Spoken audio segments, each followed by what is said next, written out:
I don't stutter. I don't stutter when I talk. I've said he's been out. He's not doing anything what he's supposed to be doing. Welcome back to Never a Foul. We are a week into the international break. Make sure you're smashing those likes. Just a quick one. Hooks, I believe your striker played yesterday. He did. Yeah, him and Isaac. How was that? He did. Any goals? Any goals for him and Isaac? I didn't watch it though. I heard Isak had a mad stinker though, and I seen some of the highlights, and I heard it was dark. Dark. Hey, it was dark for my striker as well, but my striker created 2 chances in it. It's not. Oh, did he create? Okay, fair enough. Put it away, so just to confirm, Isaac, no goals for Sweden. And also, Wirtz played for Germany. Germany won 4-0, so I'm kind of presuming Wirtz would get an assist, right? Swear down 4-0 and he did nothing. Nothing. But you see Saka dead there. Yeah. Saka. Yeah. The Villa boys as well. The Villa boys were at it as well. Weirdly, I'm just saying that Saka goal. Salah did a worst version of it and won the Puskas in it. So, we have to big up that goal there, and it was a cold finish. Still. Saka's been cooking for England for a minute. Yeah, do you know what I saw? Boods Bants had done a video saying Saka's England's best winger, and I just commented saying, "Is this even a question?" Like, nah, it's not. It can't be in 2025. It can't be a question, can it? No. Like, there's not people out there still slandering Saka. I'd argue Saka's England's best player. Kane. Yeah, him and Kane. From my point of Actually, view, for England, you know what? I'd agree with you. For England, personally, in terms of other than Kane, Saka performs for England. No, you say other than Kane, but like if you look at tournament performances, Saka's tournament performances are of a higher quality than Kane. Outshining Kane. I agree with you. But for England, performances in the tournament. If you look back at when we lost to France, that tournament, Saka was like arguably one of our best players. Like, every tournament he turns up. Like me personally, I have no issue saying Saka's England's best right winger, like comfortably. Because it's funny because a lot of Chelsea fans will say Palmer. Until then, they'll say Palmer's best in the 10. See, so the thing is, Palmer. I think he's best off the right as well. But we haven't seen him.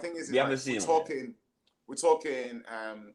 Semantics about difference in level. I personally, I think Saka's very, very, very good decision making.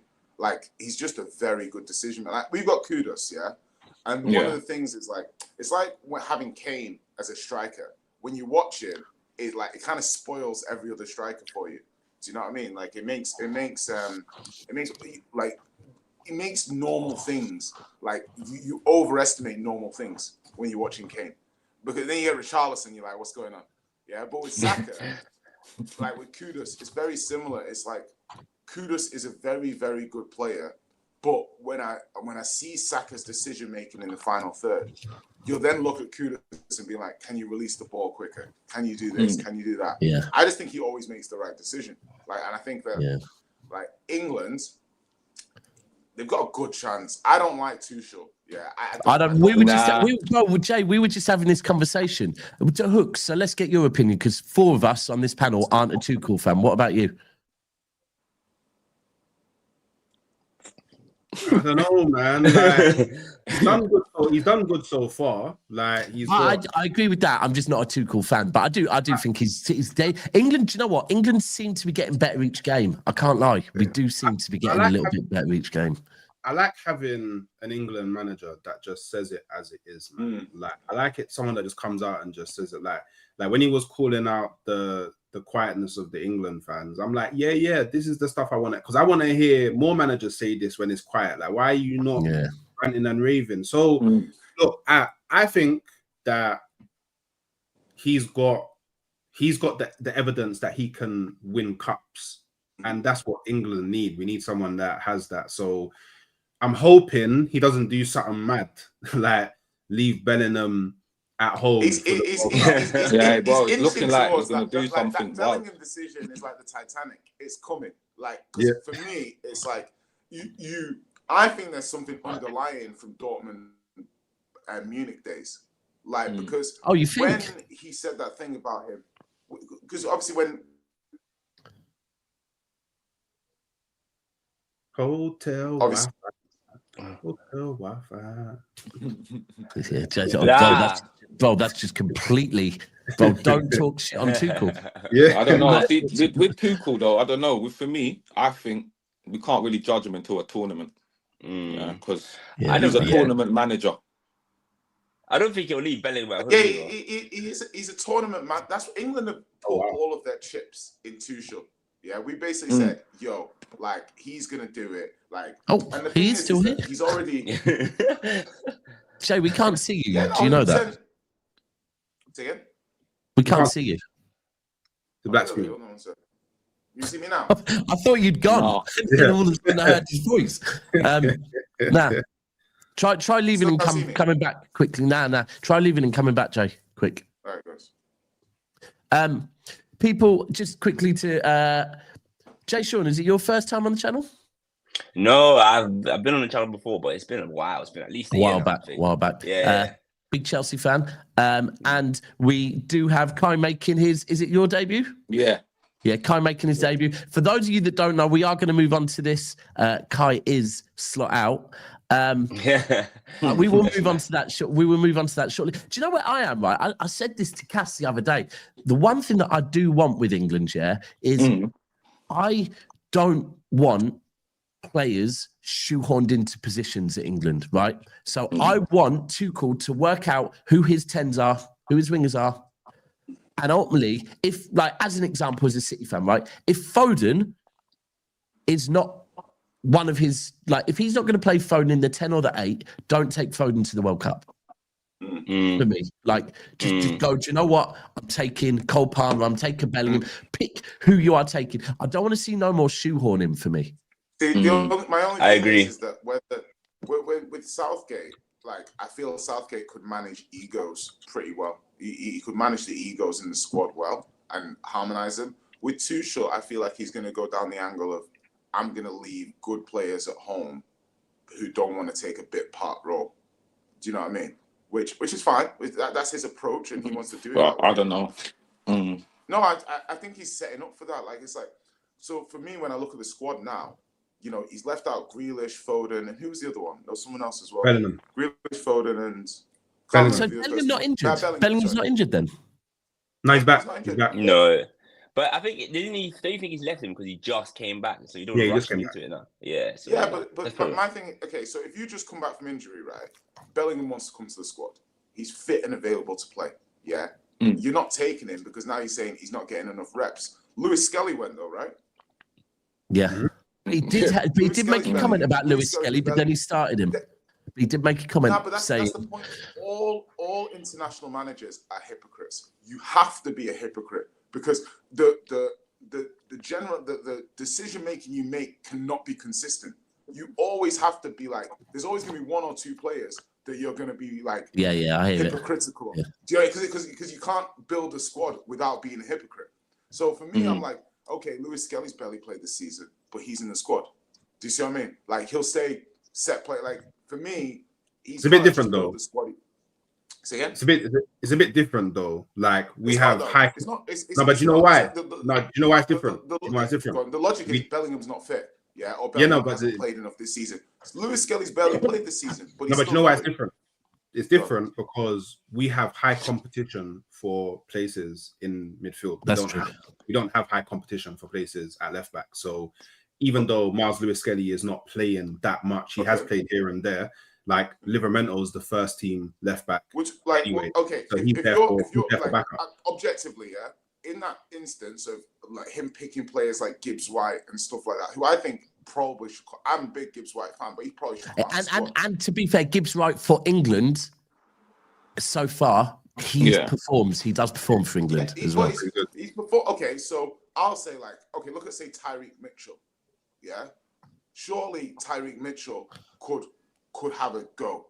Yeah, he's playing. He deserves a call up. He deserves. That's what I'm saying. So you look at like Loftus-Cheek. Apart from formerly playing for Chelsea, why is this man in the squad? Yeah. Yeah. Do we watch enough of answer. Milan to say that? Do we watch enough of Milan to say that he doesn't deserve to be in the squad? Yeah, I don't watch enough Italian football to even know if his role is justified or not in it. Because from what I don't watch enough Milan, but I remember watching that one game, and the first thing the commentator said is that the way the manager of Milan rates Loftus-Cheek is so high. So maybe it's because he's been playing well. Oh, I can't lie. I mean, your fan base rated him pretty highly for about fucking. Loftus-Cheek was like the star boy for fucking 10 years, I think. Him and Hudson as well. Hudson is another one.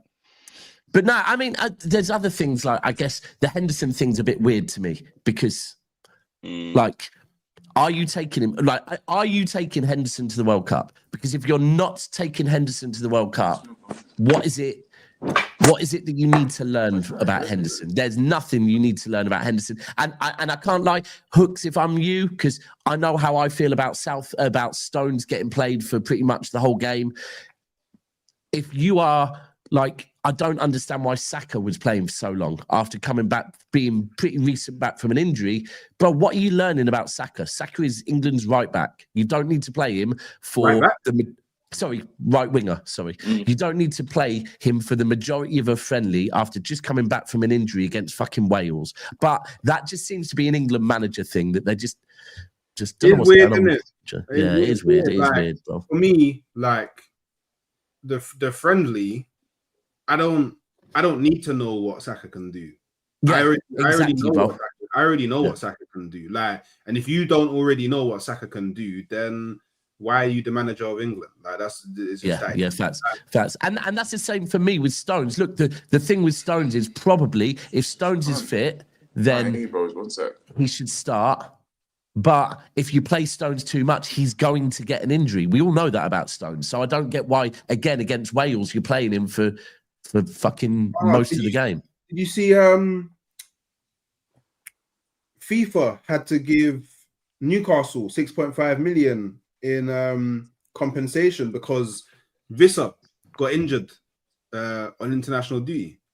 No way. Yeah, he just came back. He got injured on international duty, and I read an article. Apparently, FIFA are giving Newcastle like 6.5 million in compensation. FIFA? Okay. Yeah, FIFA.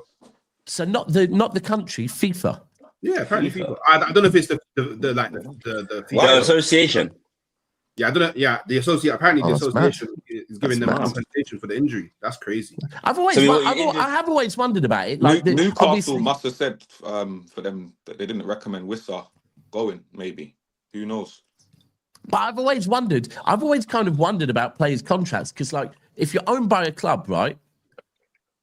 It's like if I own a car and Jay takes my car and crashes it, yeah, then I'm going to want money off of Jay. Why me? Why am I the one crashing the car? There's three other. Well, luckily, Jay, I'm the only IC1 member on this panel, so it's not for that reason, okay? All right. I see you.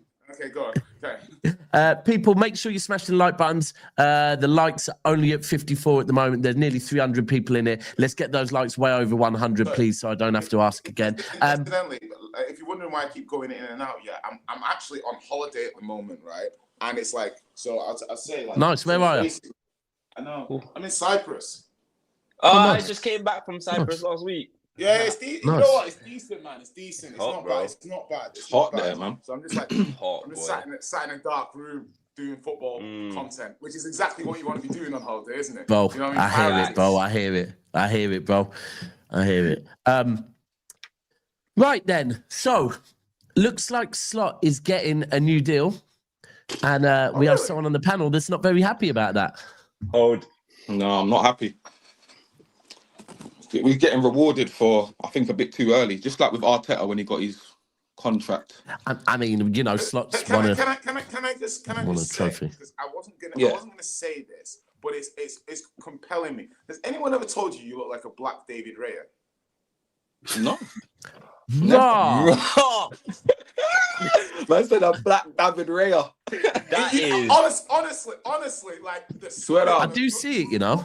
I do see it. Yeah, well, I am the keeper. Definitely ain't no goalkeeper. You see it?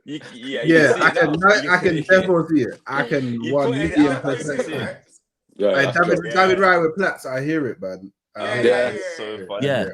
I hear it. It's like it fits in because I saw a Chinese man who looked like Ian Beale last year. So You know what's Fuck off. You know what's funny though, China- Jay? You know what's funny though, Jay? Remember when you got told you looked like Michael B. Jordan? Yeah, I know. Yeah, but No, that was, don't start this again. That was more like, yeah, go on, kill. Now you're telling people they look like people. It had an Just saying hypocritical much. Just throw that one out there. But I hear it. Maybe I was just having a bad day, folks. Maybe I was just having a bad day. Sorry, man. You're saying so? Like, you don't think Slot should have got a new deal? Nah, I don't think he should get a new deal. Personally, he started well. He started well from December last season. Konate got injured. The defense hasn't looked the same since. We conceded. We're conceding loads of goals. We've lost 8. We lost 8 games this calendar year, 2025. We've lost 8 games already, and then last year we only lost 3 at the start of the calendar. So obviously, when we already won the league, you'd obviously thrown it away by then. We won the league. He's thrown away the last 4 games. Whatever, fair enough. But this form has continued into the new season. We started well, not well. We got started lucky, getting last minute winners. Now it looks shaky. Defense is terrible. Gyokeres has looked worse since he's come here. Isak looked worse since he's come here. Wirtz has looked worse since he's come here. The whole team just looks lost. How many? So what contract's he on at the moment? What's his contract before he signs a new one? Well, we got a new. I thought he got a bumper deal last year when we started well. Anyway, so I think he's got 3 years on his deal already, at least. So they're just. But ultimately, this is a pay rise. Basically, yeah. Yeah. This is a pay rise. So my thing with this quickly is like, obviously it's difficult for me a little bit because coming into the season, I remember me and Daps did streams and Hooks as well. And I said at the beginning of the season, I thought Arsenal would be favourites and I thought Liverpool might have some teething problems. Liverpool fans came down on me like Kalas. Yeah. Like they were kicking my ass. And I think like, I want to praise Slot for last season because when you look at what Salah did, you have to platform the players accordingly for him to be able to deliver that. That's not just all Salah. That's because you platformed him in a way he's going to do less defensive work and blah, blah, blah. So I think if you want to give him the praise for last season, you do have to then give him the criticism of this season of how the team looks. Do you see what I mean? So I think you've got to be fair. And for me, I want to understand this squad building. And I want to be like, is this Hughes or is this Slot? Because I'm like, even the Ekatike Isak thing, it's giving Haaland Alvarez in a year's time. It's giving... Yeah, someone's going to have a problem. Someone's going to have a problem. That's what I'm trying to say. Like, and Liverpool fans will turn around and say, well, we got 2 top strikers. And of course, everyone loves that. And I remember when City had an amazing squad. And you get the... Same with Arsenal this season. Arsenal will not have this squad next season. They get 1 season of having all of these players, and then a number of players are going to be unhappy with the amount of games they're playing, and they're going to want to leave. Do you see what I mean? Which is fair. Same thing will happen with City. Same thing's going to happen with Liverpool, but I'm almost like, the joy of the quality of putting together a top team, it's like, I'm just like, why? So if I look at Liverpool, I'm like, why Wirtz and not Belieber or something? Thank you, man. I mean? I've been seeing this so much. McAllister, last 2 years, has spent like 1 season playing at the 6. And then it's a name brand signing. That's what I'm saying. But it's like, if you had Belieber, you could play him in the 6. You could play him in the 8. You could then have Gravenberch, Belieber, and McAllister rotating in the 6. I'm just then I think about the squad building, like Gyokeres, great left back. But it's almost like, did you want Gyokeres before you thought of his team fit? Do you see what I mean? Like, it's like he's a £40 million left back who's good in the Premier League. Or did you just buy him because he was the best left back in the league? That's what I'm saying. It's like, did you just buy the best left back rather than the best left back that fits for your team? Do you see what I mean? It's like you've gone from Trent, who's a passer, to Frimpong, who's a dribbler or a runner. And it's like, again, just like good players, but like, how do they all fit together? How do they, like... It's a mismatch. And Frimpong's not even really playing like that. Like I know he just came back from injury, but even if you're playing even against Chelsea, Bradley and Szoboszlai, and he's lost his spot. He's He's lost his spot to a midfielder, to a cam. Yeah, like, I don't know what's. So just quickly, I asked Monts this yesterday. Are we saying Wirtz, Frimpong, Gyokeres, Isaac? Is there anyone else I've missed? Are all Leone and Leone? Are we saying? Are we saying they're slot signings though, or are they club signings? I don't know. I'm not sure. They to me, they like I don't know. Like, and this, I think it's club signings, you know. Yeah, I think it's maybe. Due to, I feel like they do a conference where they have Edwards and Hughes make the decisions of transfers and they leave Slot to do the coaching. But he must have a little bit of input of the type of player he's looking for. Players like I feel like players like Isaac. I think it's just everyone's gonna want players like Isaac. Wirtz is a confusing one to me. I don't know where that came from. Did any of you guys feel with Isak? Like, obviously, he's gonna be a great signing. Obviously, to spend and the thing is you gotta zoom out with Liverpool. You know, Jota dying meant they needed to bring in another forward. Yeah, no issue with that whatsoever. So they've gone high quality. They've gone Isak Ekitike. I can't be critical. Yeah, of them bringing in 2 high quality signings. Yeah, you can make the argument Ekitike is going to. The problem for me is this. I've got to take it a step back. Do you know what I mean? Because the easy thing to do is say, well, Liverpool shouldn't have bought these players, but they needed another top striker or another top attacker. No, they needed direct replacements. They needed direct replacements for the players they got rid of. So, for example, Diaz, energy up and down the pitch. He tracks back. He defends. He's up. He's everywhere. Even Nunes, he's not a good finisher, guys, but he's everywhere. He's fast. He presses. Our front line, nobody presses. They all fake press. It's lazy. Everybody's got all the defenders are having a field day on the opposite team. This is a great point you make, because I remember in the summer and you'd be like, oh well, they're losing Nunes, Jota, and Diaz. And the thing about those 3 is all of them have an intensity. Yeah, all 3 of them have an intensity when they dribble, when they run, when they press. And that's like that level of heart is not easy to find. Like that level of, selflessness for the team is not easy to find. And obviously the Ekitike he says they're better finishers, better strikers. But it's like, I also think even with Gakpo, I'm not like, does he feel like his spot is certain now? I think it is. I think his spot is certain. It is. But last season, I think it is. Knew Diaz was waiting to take his spot if he dropped any levels. This season, you're not dropping him for Rio. You've shown you're not dropping him for Chiesa.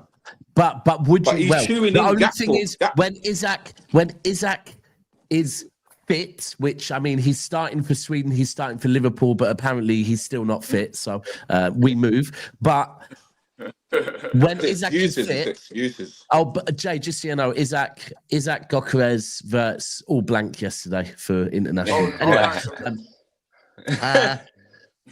But when Isaac starts, does Ekitike maybe get given a chance on the left?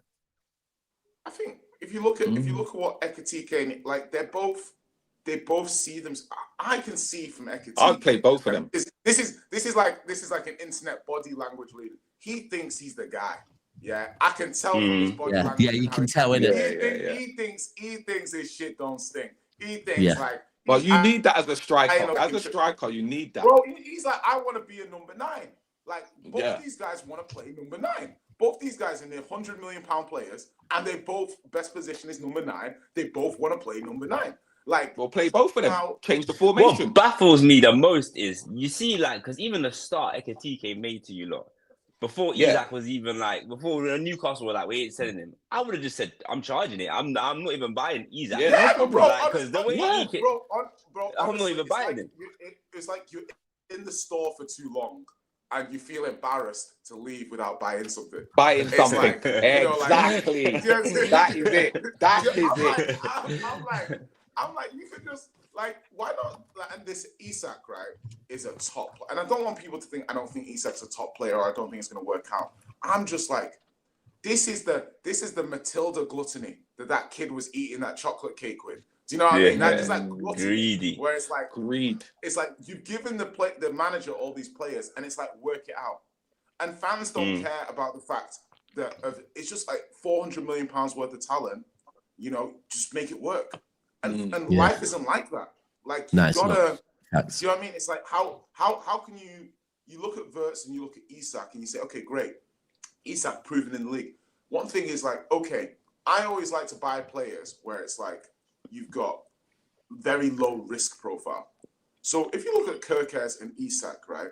Isak is gonna bang. But my one question is, how many low blocks did Newcastle play against? Not saying that he won't be able to play against low blocks and he won't be good. But it's true. Like, it's a whole different style of defense. Yeah. Yeah, when you buy the player, how many low blocks were Newcastle playing against? Bro, you have to look. You have to. Bro, we signed Haaland. We had to change how we played. That's it. Simple. You signed 2 number 9s. Last season, we was using a winger as a false 9. Changed the formation. Yeah. You was shoehorning Gakpo on the left wing. So, and for that, you'd put Diaz up front. So where Jota wasn't even starting. Jota was coming on 70th minute, 60th minute. It's Gakpo, that's his favourite. It's clear. It's clear. Yeah, it's clear. And a great point about the false 9 thing is as well, is like the false 9 then in a way is a facilitator for the rest of the team. So people will be like, so he's facilitating Salah getting his optimum output. Now, you look at players like Ekitike's done great, like to start off with. Isak is getting in there. I look at Salah and I look at, it's a difficult one for me because it's like platforming Salah, even though he's getting older, versus giving the new guys the keys. Like, where's the balance? He's got something in his contract where he has to play. That's what I'm saying. But are you disrupting house? Because you brought in 300 plus million pounds worth of players. Now, are we trying to get the best out of those players, which then might mean that Salah we're not getting the best out of Salah? Or are we saying we still get the best out of Salah, and these other players, they will get their time to be the main men, but at the moment there's a bit of a transition. Salah doesn't want to pass over the baton of being the main. You know, man it's. I anymore. think. I think that's Liverpool what it is. He doesn't want to pass the baton over. He doesn't want to. He wants to be the main man. It was like that with Mane. He didn't want to pass to Mane with Citizen. There's been scenarios where Salah's shown his character of being selfish, which is good for a forward because we need a selfish forward. Don't get me wrong, but there comes a time when you know in yourself you're not capable of taking on that left back, anymore, right? So what you do is you pass it on, mate, and make a run. I don't know, man. I'm tired of it. I think Liverpool didn't learn from PSG's mistakes. Like Messi, Mbappe, and Neymar didn't work. Sometimes why change something and why change something that is working? Yeah, if it ain't broke, don't fix it. Because it wasn't his. Everyone's going around. It's Klopp's tactics. It's Klopp's team. It's Klopp this. Ever since Jamie Carragher made that comment about, it still kind of looks like Klopp ball. From January, we've looked terrible. And this is why I say we've seen this before on Twitter. Seen it before. We've seen it before. People, 500 people here. The likes are just over 100. So people, please check your like button is lit. If it isn't, just give it a quick tap. Fabrizio Romano tweet just come out. Okay. Konate has returned from the French national team to Liverpool. I mean, look, it could be precautionary. Listen, I hate to say I told you so, but goddamn, I told you so all summer. Remember, Liverpool fans kept telling me that we're getting centre backs, and watch, someone will in the comments in a minute will say, we bought Leone, he got injured. You need 5 centre backs, bro. Why have you only got 4? Don't worry, guys. We've got Gravenberch. Don't worry, we've got Gravenberch to play centre back next. Take a near on world class DM and play him as a centre back. Yeah, perfect. Great idea, brilliant. Yeah, it's like we wasn't all trying to tell Liverpool fans, hey, why are you signing all these forwards? You need defenders, and then you're signing all these forwards, and then down every time I say it, and you're replacing them. What about Joe Gomez? Can you not bag his first goal? Just slap him in there, man. Well, Joe Gomez should be playing centre back. You see, last week when he decided to play Gravenberch, then Gomez is on the bench. It just says it's all favoritism, bro. Yeah, you're keeping just everything's wrong about everything he's doing at the moment. His decision making, the players he's playing and starting with. It's just well, And do you know, everything. do you know what actually makes? Do you know one thing? But for I'm going me? to say I don't think that's Slot. I think it's a board. Sorry, I think for me. By the way, I'm not saying you shouldn't have bought Isaac, you shouldn't have bought Verts, you shouldn't have bought Frimpong, you shouldn't have bought Gyokeres, but you should have spent more time addressing the centre-back issue and not leaving it till last minute. Because when you leave things till the last minute, things can go wrong. And I that's think the same reason why we never got the one Gahey. thing I would say, though, is that Slot or was that the board? Do you know? I don't know about how Liverpool. That was the board. Isak took up too much time. Yeah, I think that was a board move. The thing that makes no sense to me is why is Gravenberch not playing the exact same role that he played last season? Because it was that role that effectively led to him being branded as top 3. Some even argue top 1. Like that was a very DM. passive aggressive. That was a very passive aggressive way of delivering that, Hooks. I don't understand this. Like you have one of the one of the greatest DMs, greatest DMs, in the league, and then you go, you know what? You being the greatest DM won us the league. But what I'm gonna do, I'm not gonna make you a DM anymore. I don't know. It doesn't make. Just bare confusion. It's the pressure. It's the pressure building up on him, making him make crazy decisions.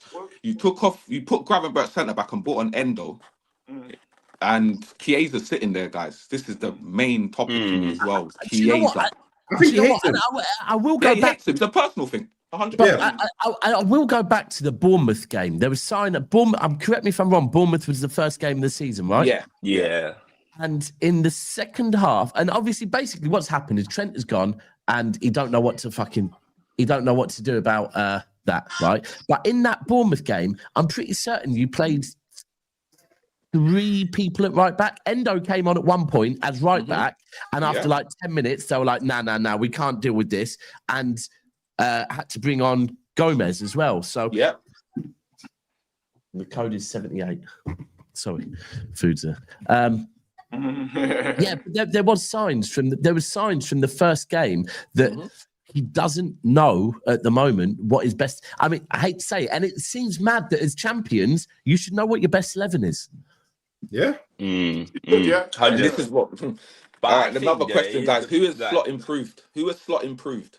Apart from Gravenberch? Who's improved under Slot apart from Gravenberch? Hold on, was it Salah's best numbers last season?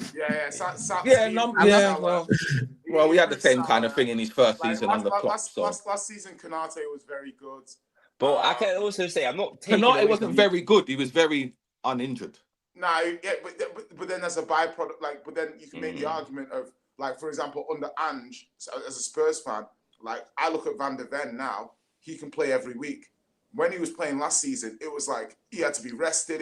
Because the style of play, that high line for life. So Slot to me, Slot's adapted the style. So you want to give credit. This is what my point is you don't want to throw the baby out with the bathwater.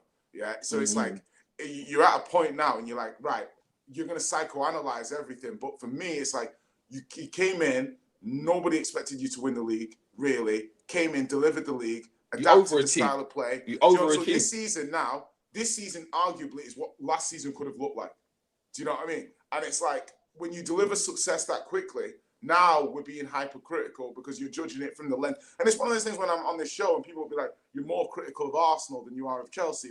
Because the lens that I look at Arsenal is champions or trying to be champions versus the lens of looking at Chelsea is trying to finish top 4. It's the money spending, man. No, Jay, they're champions of the world. I need you to put your level. True. That's what I'm saying. When I used to watch Pinky and the Brain, when they were trying to become champions of the world and take over the world, they never gave up. They never gave up. So credit to Chelsea. I'm expecting them to take over the world soon.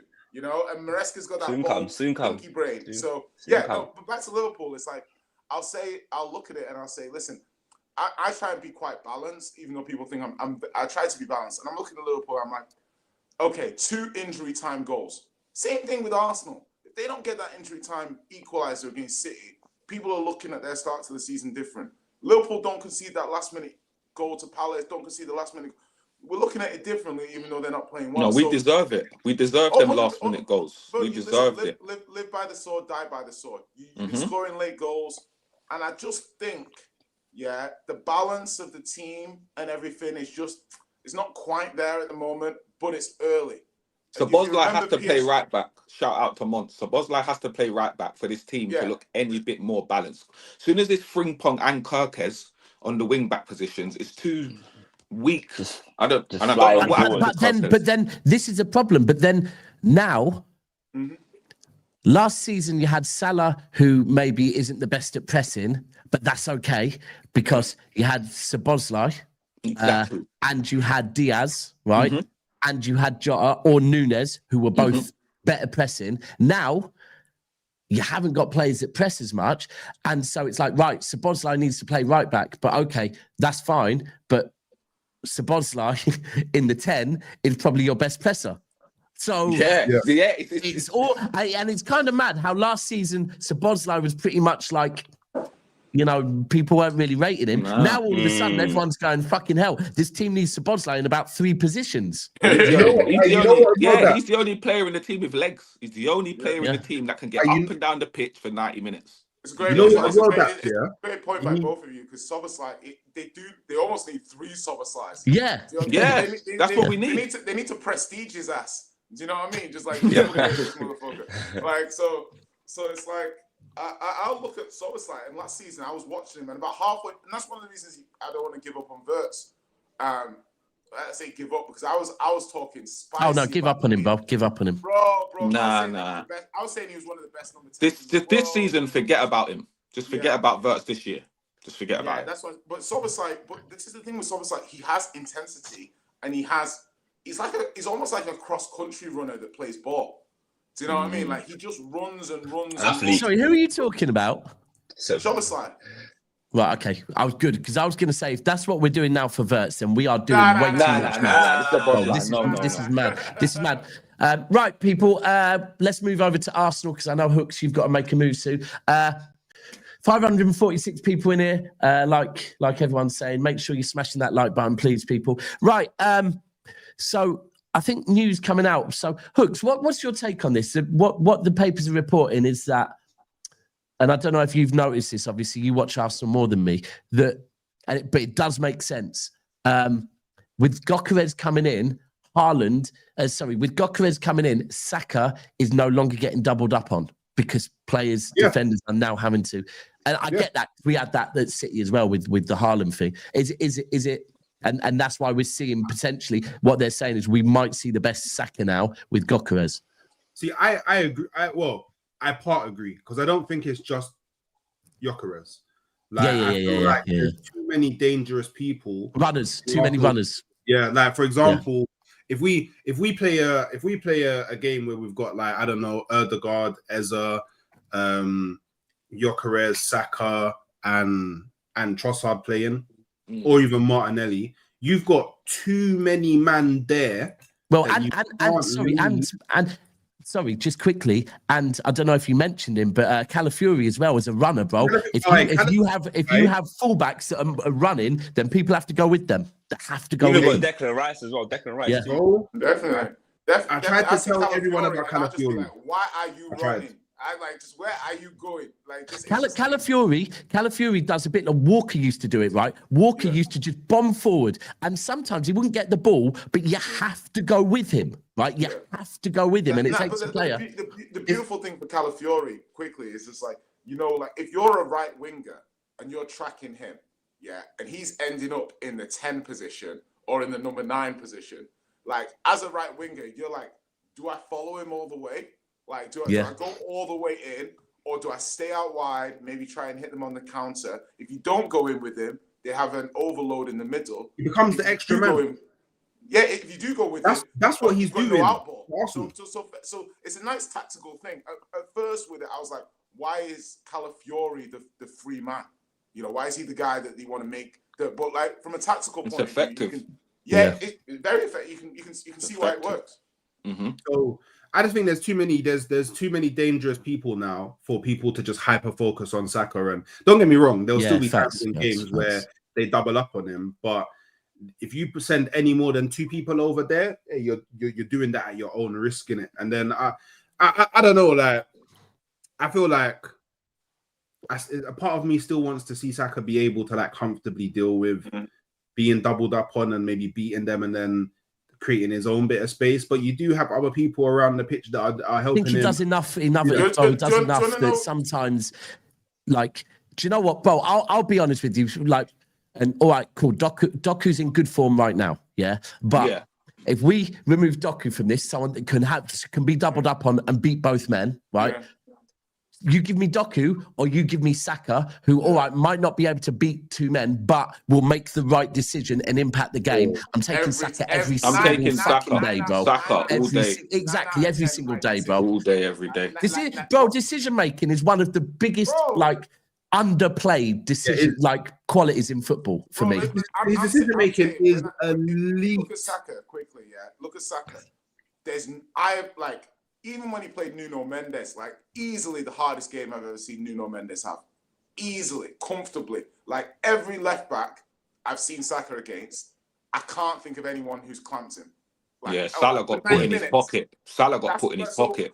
So and it's like when you see Madueke and then you see Saka, you see the levels in decision making. Saka needs half the ball that Madueke has, and he's probably getting you in the game. Do you know what I mean? Because it's just. That's just elite decision making. Oh, he just makes the right decision every time. Like, and you can make the argument of Saka needs he can play with a runner. He doesn't need a runner. He can come in. He'll beat you. Like, it's just he can finish. He can, like, honestly, it might sound like glazing, but like. No, it's not glazing, bro. It's like I said earlier on. I don't see in 2025 how any Saka. I don't see how Saka slander is a thing in 2025. I really don't. It's a bit like Salah, like where I am with Salah, where it's like, bro, I get Salah's not good at the moment, but I'm gonna be careful with what I say. Right? Yeah, he's strong as well, you know. I'm saying this now. Salah doesn't get 20 goals this season.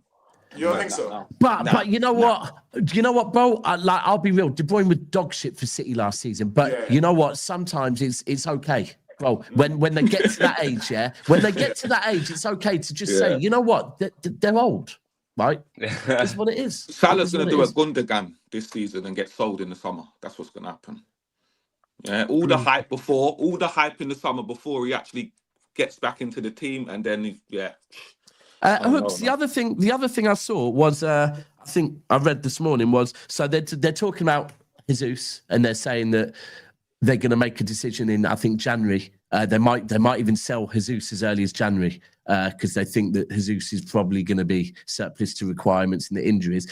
And the other thing I saw was that there's if Havertz wasn't injured, then Gyokeres would not necessarily be your out-and-out number one.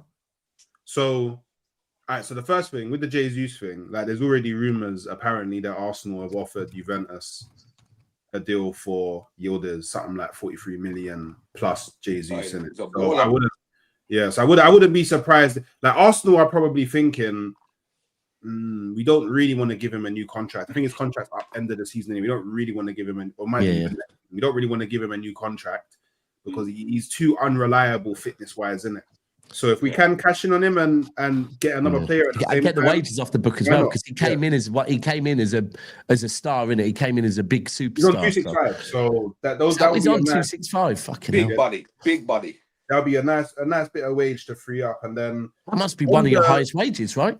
Must be one of your highest. Be up there. I think it's second highest. I think our highest wage is Havertz. Now on the to me, I don't understand. To me, it's a non-story in it because I do hear what you're saying. Yeah, if you think about it realistically, a new player coming in from a new league, it would only be normal for him to not immediately start. Yeah, you know what I mean. And then on top of that, the time that he came into us, he didn't have a full preseason. So, given Havertz had a full preseason, I probably would have expected him to get maybe for the first 5 to 7 games substitute starts, but then I don't think it would have been too long before Arteta went, "Oh, this guy, I need to find a way to get him starting," and it would have taken a bit of pressure off of Gyokeres. I feel like Gyokeres, but do you know what's weird? Like people are applying the same level of pressure onto Gyokeres that they are to like Wirtz and Isak, even though he costs like half. How much was Gyokeres? like 60 M's. Yeah. 60, yeah, 60. Well, how do you- Yeah, I hear what you're saying, Hooks. For me, it's just some of the talk that I've heard. That's why I'm going to still put pressure. But I do hear what you're saying. 60 million is not fucking 120. Let's talk diplomatically. I feel this has been a fairly non-agenda driven stream. So obviously, Gyokeres has scored in, I think, 2 games for you. Yeah. Now, are you taking the stance, which is fair, is that the ends justify the means, as in, like, if you win the title, he's a good signing? Yeah, or are facts. you individually? I think he's a good signing already. Like for me, okay. like for me, do you know what the thing is? Because maybe I'm judging it differently, yeah. Because what I'm judging him on is, okay, cool. It's clear that Arteta doesn't want to use you how you should be used. You're being made to adapt to the way that we want to play and how Arteta wants a 9 to play at Arsenal, which is not how you've traditionally played.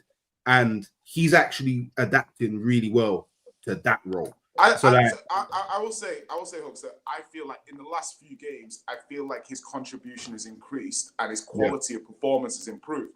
I will make the argument, is he good enough for you to play him in the way he wants to be played and have effective output? To me, there's a question mark there. Wait, the way that he wants to be played. Yeah, the way you want. Like, because my thing, if you play him, like, he ain't bullying Romero and Van de Ven. He ain't bullying certain defenders. Do you know what I mean? So it's like, it's almost are you getting the most out of what you're trying? He's not fully fit as well. But my thing is very clearly like, okay, he's only scored. Is this a new thing, by the way? Can we just say everyone in the Premier League's not fully fit now? Yeah, it seems to be a thing, bro. I'm not gonna lie. I think Gyokeres has got the same issue as what Liverpool strikers have, where you got wingers that want to score and not provide. Bro, look, this is the key. I mean, like, there's a lot. If we look at Isaac at Newcastle, right? Isaac was playing with 2 wingers who knew what their job was. Right? What's it? They said, Newcastle fans said, you bought the iPhone, but you left the charger in Jacob Murphy. No, but bro, you look at those 2 wingers. Those 2 wingers last season knew what their job was. Their job was to get the ball to Isaac, right? I do think last season at City, in previous years with City, we've been fine with a midfield that we're finding Haaland. Last season, you had Doku that literally doesn't know. Well, he does now, but last season didn't know how to scan the pitch. And we had Savio, who on the right-hand side, all he wanted to do was cut in and shoot. So neither of them were looking. I think that's the thing at Arsenal, though. I do think with Odegaard, look, the proof's in the pudding at Norway, right? Odegaard knows how to play with a 9. Yeah, kind of. Yeah. He knows how to play with the 9. So I think what you said there, Jay, about ultimately, if Arsenal win the league, right, and we were just talking about ultimately Saka now has more space because defenders can't double up on him, right? Now that's telling you that Gyokeres is impacting this team. So ultimately, if Arsenal win the league, I do think it's a bit like, do you know what? He is changing the way the team play. But I don't mind. Like, for me, it's just, I feel like when you're buying strikers now, it's one of these things where, you know, we're talking about Prem proven. I think people can now, this season, I think is going to reinforce that the Prem proven stock is going to go through the roof. Yeah. Because what you're watching is £100 million players like crumbling coming in. The risk profile of buying players outside the Premier League is now at an all-time high.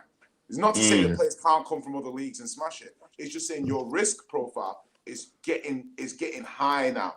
So when I'm looking at these players and strikers and all these players that they're looking to do, I think Arsenal, if they get 2 years out of Gyokeres and they want to flip him for like 40 million or something at the end of next season, and they've won a league title, they won't care. They'll be fully calm with that situation. Yeah, it's a definite here and now signing, Gyokeres. It's exactly. Here and now. Yeah. Just one thing we will throw in there really, really quickly is that Isaac is from the Premier League. But anyway, we will move on from that. We will move on from that because there is one player that Chelsea have purchased, not from the Premier League. Last weekend, he made headlines and scored another. And unlike certain players that can't score on international duty, Esteval got another 2 yesterday. What? Hey, this guy. Listen, I have never, in a long, I don't think I've been so gassed about a singular Chelsea player since like Hazard. Hazard. Like literally, Yeah. like I haven't been so gassed. This guy. From even before he joined us, before the Club World Cup, we had Chelsea, man, including me, stayed up till 2, 3 a.m. learning Portuguese, like just watching these games for no reason. Yeah, like this guy is crazy because I've been watching all these TikToks about they're calling him the next Neymar and that. You know, you see these things all the time, but you're watching. Yeah, like, but I was going to ask you that, bro, because I'll be honest with you. Yeah, maybe it's my club a little bit. I'm an Argentinian player. I'm on that side. I'm not on the Brazil side because a lot of the Brazilians we've had, I mean, we've had a few that have been okay, but a lot of them do get overhyped. Do you think this guy is the real deal? I think he's definitely the real deal. Definitely. Yeah. Like, it's I think as what also showed it for me because as much as the Club World Cup does get clowned, in the Club World Cup, the Brazilian teams are bopping the English teams. Like the Brazilian league is a good enough league quality-wise to show like some good players coming out of there. And Estevao has come and he's literally like, obviously his first Chelsea goal didn't come until the other day, but the quality has always been there. He's been giving the crazier defenders trouble. Like he gave Calvin Bassey, he's one of the most physical defenders in the Premier League. Calvin Bassey's been clowning himself on his own Snapchat after facing the Estevao. Like Calvin Bassey, he's been taken to the league. He doesn't look like he's getting like, as we said with words, it looks like he needs to go gym. Esteva's tiny, he's a skinny you. He doesn't even look like he needs to go gym. He's adapting well. And when he came on against Liverpool's our champions. He's come up against Liverpool and he's put on a 10 out of 10 substitute appearance. There was nothing else I could ask for from Estevao in that game. Like, so it's an exciting time, personally. I think if we can keep James fit, which it looks like is happening, if we can keep Lavia fit. The Lavia one. Lavia good luck with that. We He's need good, him you know. fit. That Lavia is really good, you know. Bro, do you know what? Like, Chelsea fans know we've been begging for it. So me and Cass were looking at Lavia the other day. You know, he's 2 years. So when City signed him, right? So we signed him off the back of a recommendation from Vincent Kompany, right? And you have to remember, by the way, Vincent Kompany originally was a DM, right? But Vincent Kompany said to City, you need to sign this player. Now, City had the medicals with him and the fitness was like, and Kompany said his fitness is an issue. I'm not going to lie to you. Fitness in this player from young has always been an issue. But City said he's that fucking good. Yeah, we will sign him and let's see. That's why when they signed but you know, he came up at City playing for the academy team with Cole Palmer, 2 years younger than him. Like, you forget. Oh, he's younger than you think. Yeah. He's still young. He's ridiculous. It's just every game when he comes on, you see his quality instantly, right? Whether he hasn't played for months, straight away. It's just, I don't know keeping him fit, that's the thing. You have done a good job with Reece James, though. You have done a good job. That's all Maresca, because the previous managers couldn't figure it out. Like, when they couldn't figure it out, they'd wait to put him back in. They put him back in the same match or the match after he's gone. Maresca's done it perfectly. He keeps rotating between him and Gusto. Sometimes he'll just like not play him. But we're thinking, why does he not play James? But you're thinking like he's got heavy load management. And he's done well in keeping him fit. And it looks like he's fit. Let's just keep fingers crossed. Yeah. But if Lavia can stay fit, it's exciting times. With even Quenda coming in next season, that is another signing that I'm thinking these men are ridiculous. Like that's what we've been wanting for a long time. We wingers with output because we've had some. I presume Lavia's not getting game time for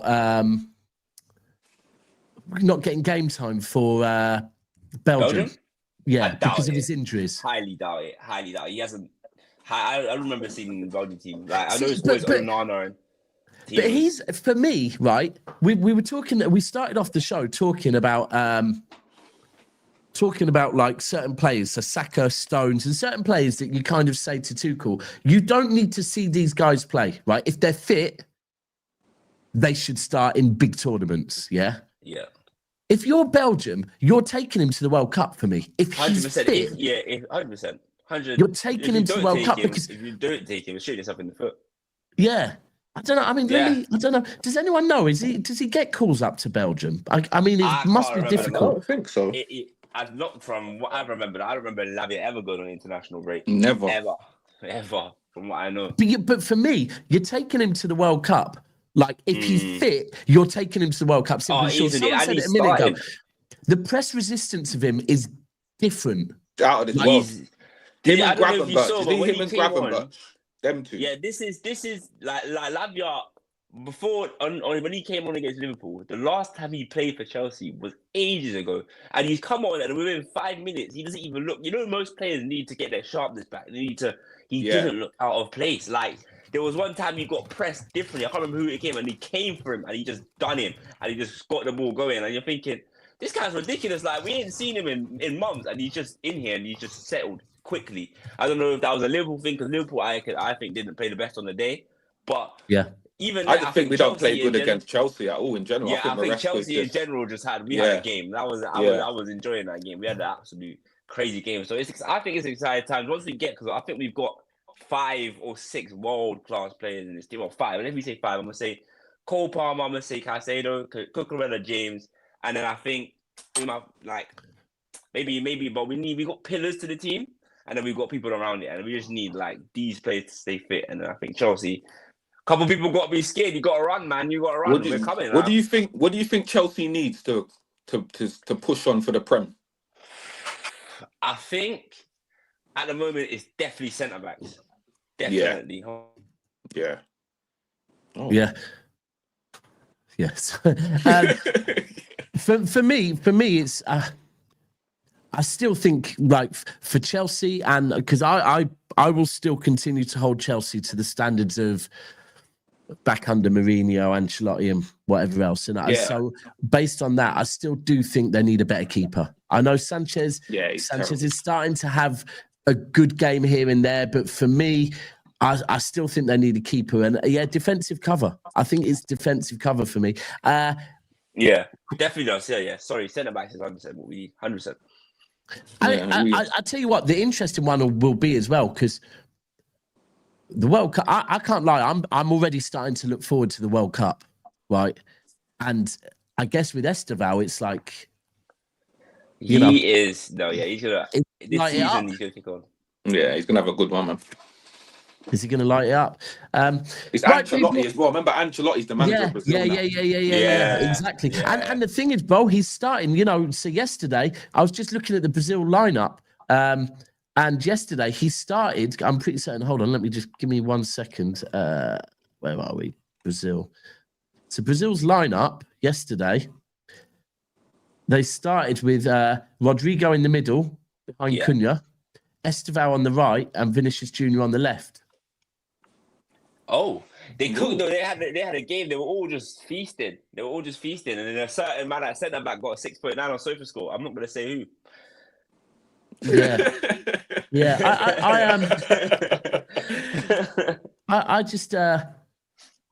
I think it's interesting because Brazil have been very, very underperformed massively at the moment. 100%. And obviously with Esteval, especially with it being Ancelotti, with it being Ancelotti and Rodrigo and Vinicius Jr., there's favouritism there straight away. Look, of course, the guy's won Champions Leagues with those two players, literally, right? So it's interesting to see that he's already, for an 18-year-old, going, now, you know what, Rodrigo, we're going to move you into the middle, and we're going to play Esteval on the right. So. Interesting. Ancelotti likes them players. He likes them type of players, and he allows the players to express themselves as well. He likes the players. For example, look at Madrid now compared to Madrid under Ancelotti. It's not flowing as much as it was. The best. For me, Ancelotti is. I mean, what we say. But last season, before Real Madrid with Ancelotti, just before he left, was a bit top 5 like the Real Madrid. I was gonna say top 5. Are we? I think top 5's half. I think bro. We act as if Everton never happened. Yeah, we have to remove the Everton thing. That was just that was just a weird COVID time, right? Right. I thought they were going to win the league. I can't lie. One of my boys, one of my boys. So we started Never a Foul that season, right? And one of my boys who doesn't really do content, an Arsenal fan, and he kept running that agenda. They're going to win the league, but then they just completely dropped off. Yeah. Rodriguez started playing Warzone mid-season. I didn't understand it. Yeah, bro. Yeah, he just decided, fuck this. I don't want to be here no more. But I think for me, Ancelotti is top. He has to be top 3 for me. Top 3. Oh, who are you putting above him? I think Fergie. Oh no, hold on. I mean in the here and now. I'm not meaning here and now. history. I'm not meaning fucking hell. I'm not meaning. Whoa. I'm not going out there with all historically. Nah, with the here and now. He's top 2 then. If it's here and now. I can't lie. I'm not even sure I put him top 3 now. Does he beat Pep? Does he beat Pep to it because of all the Champions League? All right. So let me be clear with this. When I'm saying now, I'm saying over the last 15 years. Yeah. Oh, okay. You look at his body of work, bro. For me, Pep's in there. Pep's in there. Ancelotti's in there. Who else would you put in there? I'm sorry. Enrique. I wouldn't even put him in there yet. Over the last, I'm sorry. I'm saying over the last 15 years. Over the last 15 years. Ancelotti and Pep. There's also Mourinho though. There's also Mourinho as well. Mourinho's fair. But then the one thing with Mourinho, would you say Mourinho's dropped off, whereas Ancelotti kind of, you know what, he's kind of got better. It's been more longer body of work. Yeah, it's true. He's definitely up there though. You got to think Ancelotti was the AC Milan manager when Liverpool come back in Istanbul. Yeah. No way. He's the manager at AC Milan. No way. Then he won it in 2007 against us after we beat them in 2005. So Ancelotti's been winning Champions Leagues for a long time. That's what I'm saying, bro. That is what I'm saying. He's done it in multiple countries as well. I guess this is one way you look at, because people always gas up Zidane. I'm sorry, but for me, it's Ancelotti over Zidane all day long. Because the fact is, he's gone elsewhere and he's proven it. He's gone elsewhere and he's proven it. For me, I guess this is it. Because Brazil at the moment, no one's going to be tipping Brazil to win the World Cup. But let's see what he does with Brazil in the World Cup. They've got so much talent. Did Ancelotti go to Germany? Did he go Bundesliga? Ancelotti, has he been there? I don't think. Hold on, let's see where he's been. Quick. Did he get? I don't think he did. I think that's the only league he hasn't won the league, isn't it? Let's have a look at what he's won. Won the Prem, he's won Ligue 1, won La Liga, won Serie A. So he has. Fucking hell. Has he gone? I don't think he's gone. One hell of a scroll down. Yeah. Right. So honours. Fucking hell, you forget about him as a player as well. Jesus. Right. So as a manager, he's won Serie A with AC Milan, Coppa Italia with AC Milan, Champions League with AC Milan twice, Super Cup with AC Milan, FIFA Club World Cup with AC Milan. With Chelsea, he's won the Premier League, he's won the FA Cup, Community Shield. With Paris, he's won La Liga. With Real Madrid, he's won 2 La Ligas, 2 Copa del Reys, 3 Champions Leagues, 3 Super Cups. 2 Club World Cups, bro. With Bayern, he's won the Bundesliga. He went Bayern. Bro, he did go Bayern, that's what I'm saying. Yeah, bro. My man has fucking won it. Yeah, so there's someone said it. Ancelotti's won it in all top 5 leagues.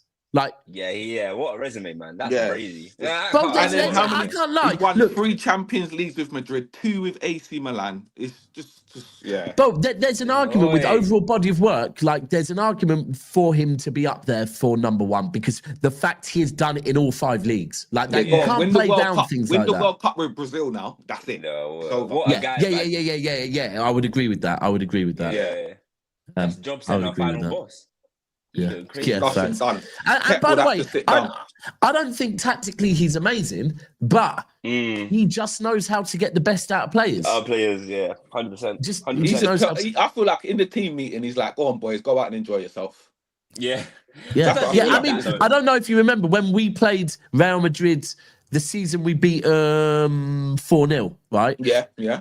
And that was a bit of an example of that when like it kind of like we're Real Madrid, we're going to the Etihad, lads, just go out there and enjoy yourself. And when City put on a tactical masterclass, there were players were looking at him and he just looked a bit like, I don't know, fuck knows. Like, Yeah.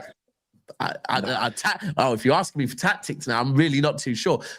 Lump it to Bellingham or something. I don't know. But, because his last season at Madrid, you could tell it was definitely just vibes, bro. You man do what you want. Because even against Arsenal, you're thinking these men don't even know what they're doing. Like they're just running about, just moving like athletes. Like, but you can tell the tactics go out the window with that guy sometimes. It was a party. That whole of last season was a party. We signed Mbappe party. You know what I mean? Yeah. Real talk, bro. Real talk. Yeah. Well, where are you with Mbappe at the moment, by the way? Oh. Mbappe, he's fantastic. I think He's cooking, I man. think But this season, is he cooking again now? Is he this Yeah, season? he got player of the month. He won player of the month. He got a cocktail.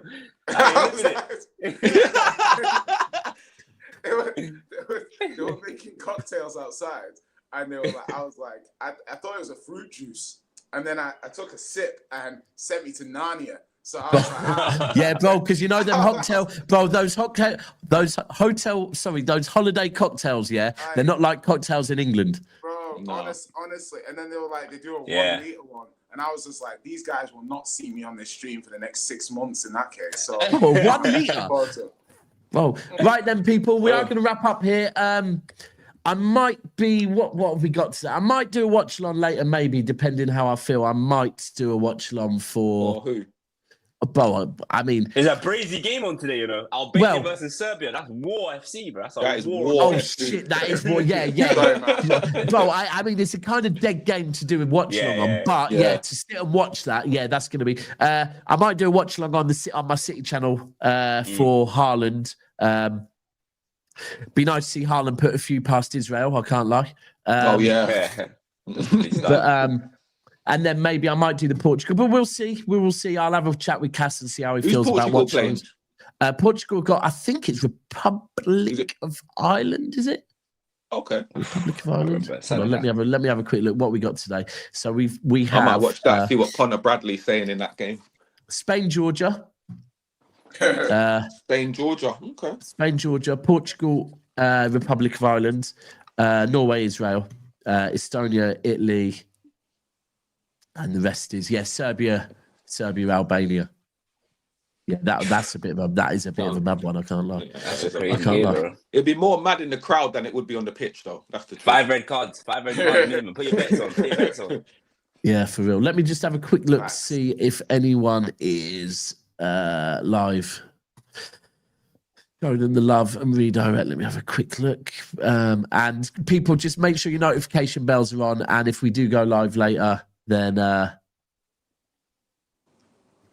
one's really live. So right, we'll wrap it up here. And like I said, keep. Sorry, guys. Do you want sorry, my bad. How rude of me, guys. Do you want to plug your channels as well? Yeah. I don't have it. I'm just a Jay. Yeah, mine's is up there. Jay, this has been going on for 2 years with you. Do you want to know what it is? Yeah, I've started doing content for other things, like for business and work, and it just makes me realize how much work you guys put in to create this. Like, and obviously, especially Casper, I can't lie. Yeah, honestly, especially the people Casper watching and everything. Like, much love for watching these channels, supporting. Because honestly, these guys work so hard behind the scenes. Like, and it's a lot. So you guys, I can't lie to you. Yeah, I had a day job up until March. Then I got made redundant. Yeah, and I thought, boom, I'm gonna do YouTube. I got a nice redundancy. I'm gonna do YouTube's doing quite well at the moment, so we're gonna do YouTube for a bit, right? Yeah. And I thought I'm gonna have loads of spare time in the day. None. No, smart. None, bro. None. But I am gonna. I think me and Soups, who lives with us as well, we're gonna start a channel where we're just doing a not football related, where we're just talking about. I feel like a daily dump. Yeah, like I like talking about things as not football, but if it's just football, there's so many very good quality channels. I'd rather just contribute to them than just start my own thing and then build it out from the mud. But obviously the comment section is always is always a bit crazy. But you guys, what have you got? The football guy. Yeah. As if you're dyslexic. I love that. Nah, you know it was the handle was already taken, mate. So I had to work with what I had. Well, it gets like that. It does get like that, you know. It does get like that. It gets like that. It gets like that. So and so either of you two, anything you need to plug? Or is it just what we can see? Yeah, no, just the football guy. Brand new channel, just starting up. Just follow and subscribe. I need 50 subscribers so I can make some live videos and stuff. Yeah, please. People, get over there, man. Get over there. Get over there. And Jay, you have a good holiday. And much, guys. Thank you. don't die or nothing. Winning it all, isn't it? Read about me on the I'm here show. for it. Boy, having a great fucking time.